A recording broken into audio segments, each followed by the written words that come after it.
Greetings, this is the Rogue Scientist Alan coming to you from the Coalition State of Arkansas.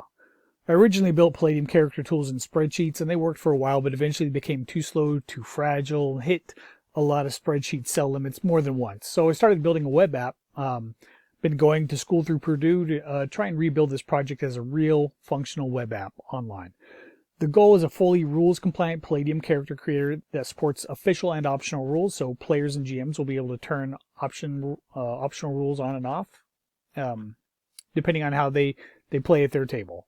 So just like the spreadsheet version, I'm going to support all the books. This time, though, I'm starting with Rifts, and then I'm moving my way through book by book. I'm going to finish off the Rifts Ultimate Edition, and then after that I plan on going to Beyond Supernatural. If anybody knows Stephen Dawes, I'd love to have him help test the Beyond Supernatural functionality when it's ready.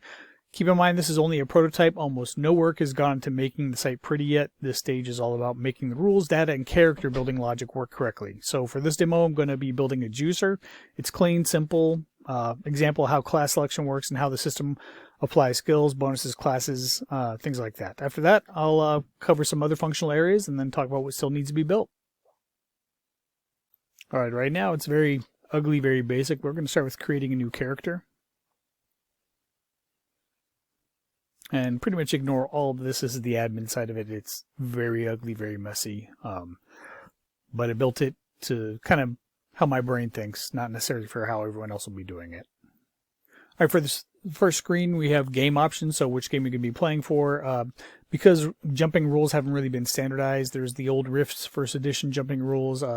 After the Bomb and Heroes Unlimited also have their own rules, but there's nothing truly universal, so you pick and choose.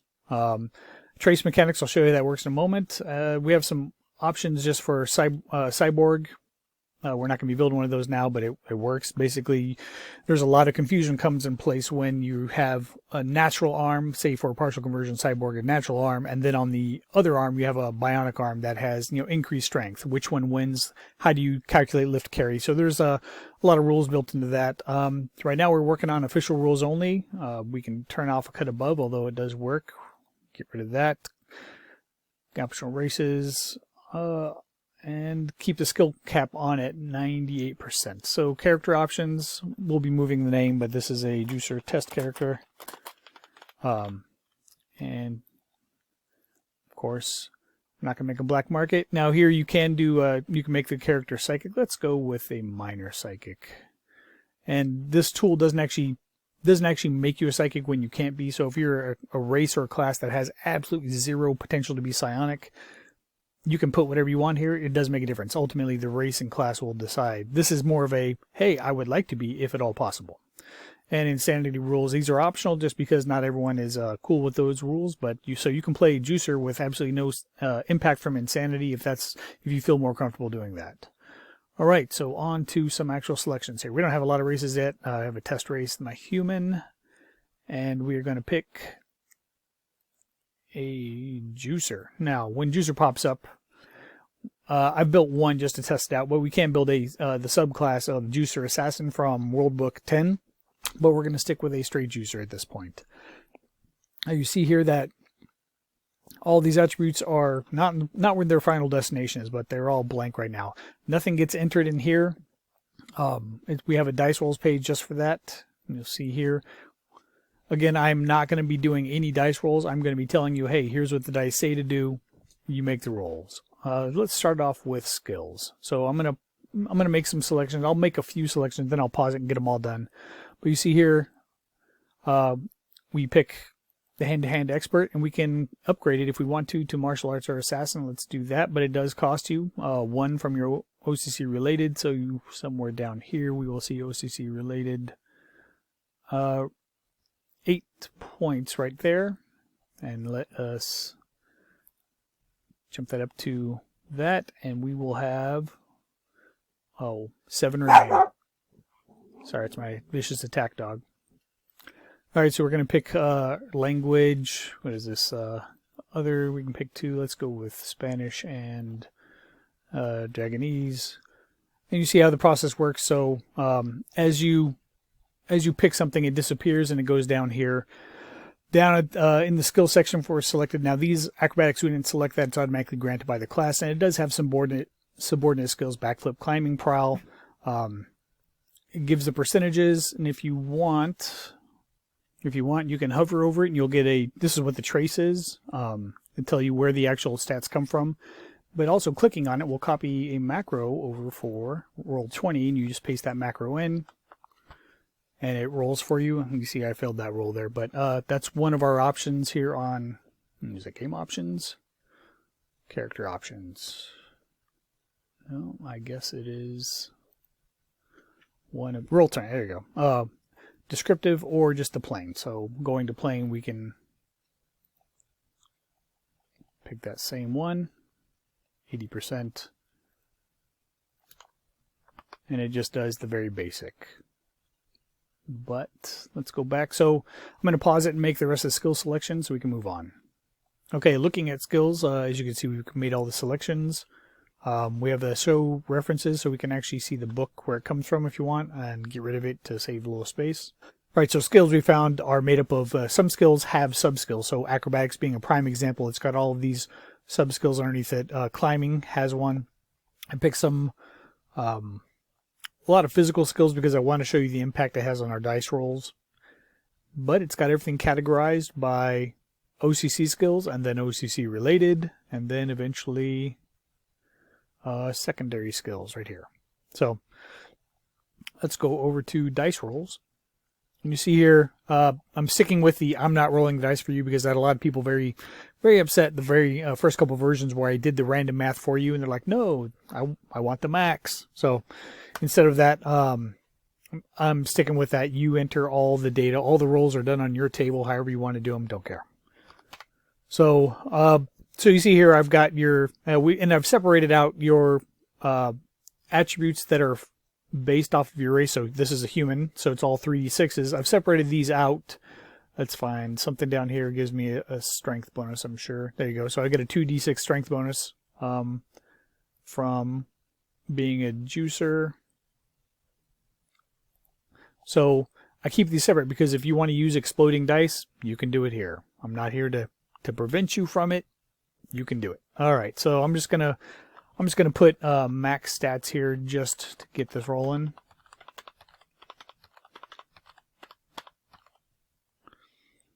And our level 1 rolls, and I decided to put the range in here, 11 to 46. So if you're like, hey, you can do 80% of it, I don't care. And of course, this does not count the static bonuses. Like if it's 2d6 plus 6. You're not going to see the plus 6 here. You're just doing the actual dice rolls. And nothing stops you. You got a max of 12 here. Nothing stops you from going over. That's up to you and your DM. So let's DC. Ooh, 516. Let's put that there.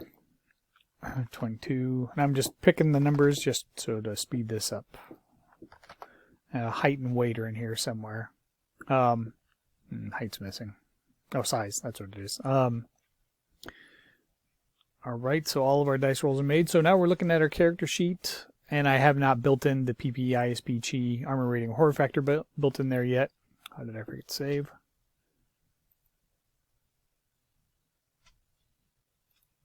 There we go. Adds in there, you see I rolled 18s for everything, but also adds in the other strength, all that. Here we see class abilities, super endurance, all that somewhere. Where did he go? Jumping. All this extra text will go away. This is just for me to make sure the math works because jumping is fairly complicated. So you can see here that clearly there's something wrong with it because I got a running start. Oh, I must have forgotten to build the jumping stats for the standard juicer in there. All right, good catch. So what it's doing is it's basing it off of some other factor, probably acrobatics or something. So let us add a piece of equipment. I want to show you how this works. I don't have a lot built, but I'm going to go with this pistol. And we're going to call it, or add it, and we're going to put it in use. And the reason why is when we go to our weapons proficiency tab, you see here the weapon proficiencies that I've chosen. They show up here with all the appropriate bonuses, but we have this pistol down here. Why? Well, we're going to had a big talk with another guy who's working on something like this. And we disagreed about like cybernetics. Was a built-in like sword into your arm? Was that considered just a melee attack using your hand-to-hand skills, or was that considered a WP sword skill? Well, we both disagreed on it, so I said let the player decide. So here you can actually pick this pistol. What does it go to? Well, I'm going to say it pretty likely goes to energy pistol. So once we do that, under energy pistol, you see here the trace is showing up. Very useful for me to build, but not so useful when you're trying to look at stuff. So let's get rid of the trace. Go back to web proficiencies. All right, so now we can hover over this. Some of the guns, they have like, +1 to strike with this gun, because it's so precise or whatever. That would be added in here. I just haven't built any. But when you add in a weapon to your equipment page, you get to align it with the weapon proficiency that is being used. I feel that makes sense. Same thing goes for psychic power. So the Cyber Knight, his Psi Sword, it shows up on this list down here, and you would align it to WP Sword, and it would show up underneath there, and it would include the damage just like this gun does. And of course, clicking on it, going to roll 20. Well, I kept the really boring version. I'm finding I actually kind of like the roll 20 descriptive version. Oops. Now let's roll this again. Tells you who's doing it and what the damage is and what the individual rolls are. So I like it. And you can just turn it off if you don't. But we'll have that for psychic power. So if anything causes damage, so a psychic power, it'll show up down here. Now psychic powers won't align with these. Got it. If for some reason, let's see here, we just have something that just doesn't work, you just leave it at none natural ability, and it shows up down here. Obviously, we've built this weapon to have weapon-based bonuses, so it doesn't make a lot of sense here, but we can always change that and move it to where it goes. Later on, as we build Nightbane powers, Heroes Unlimited superpowers like Energy Expulsion, where does that go? Well, it would be down here in the natural abilities, including all the appropriate bonuses. Why on this page as opposed to the hand-to-hand combat page or somewhere else? I wanted to consolidate all types of damage dealing into one of two places. You're either doing it ranged and with a weapon, ranged or with a weapon, which would be here, and anything that is more of a fist punch kick type stuff would go on the hand-to-hand combat. And that also applies to magic spells. So if you have a magic spell that makes your fist catch on fire and do extra damage, it would show up on your hand-to-hand combat page. Let's take a look at that. So we have here strength damages for how much you get for that, prowess bonus. So it breaks down like your generic bonuses, just using the physical prowess only. It gives you the punches or the types of attacks that you get, and any.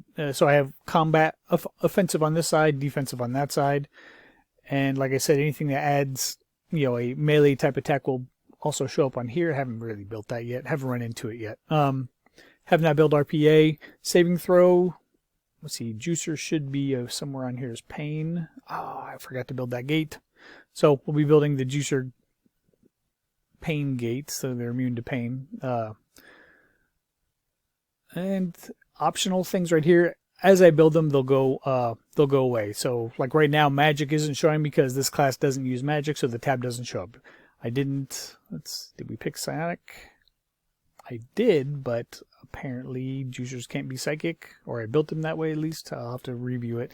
I did a very quick build just to see that the mechanics work, not necessarily that it was perfect. So I was rushing through here to get something built. Superpowers, martial arts, Nightbane, mutant animal stuff. When they get built, these will go away unless they apply to your character. But that's what I've been working on for the past quite some time. Going to school just to learn how to be better at this. The other part, now we're going to go up in level. And you see, watch across the top, we get to pick an extra skill. And let's go with pilot automobile. Let's pick another weapon proficiency. Let's go shotgun. Why not? And we get a dice roll. What is that? Well, hit points. Yeah, every level you get 6, or 1d6. Save the dice roll. We can so you can build your character. This is designed to be dynamic. Also on the skills page, if there is something, I don't think I made any selections like this, but if there is something that, actually, you know what? We should have a selection choice for our juicer. That's not going to help. Flight. All right, here we go. So the juicer flight system combat, that jetpack just for juicers, not flying or flying. So you get an extra attack when you're flying. So let's look at what's our current hand-to-hand combat. Say we get 7 attacks per melee. So let us go with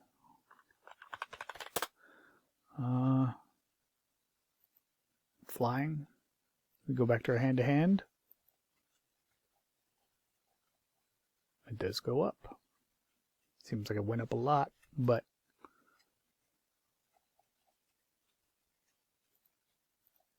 I might have built it twice. Probably did. So terrible demo. I'm getting it working. This is all just kind of this is the actual first test I've done of this, so I'm actually pretty good, happy with what it's done so far. Rogue Scientist Alan out.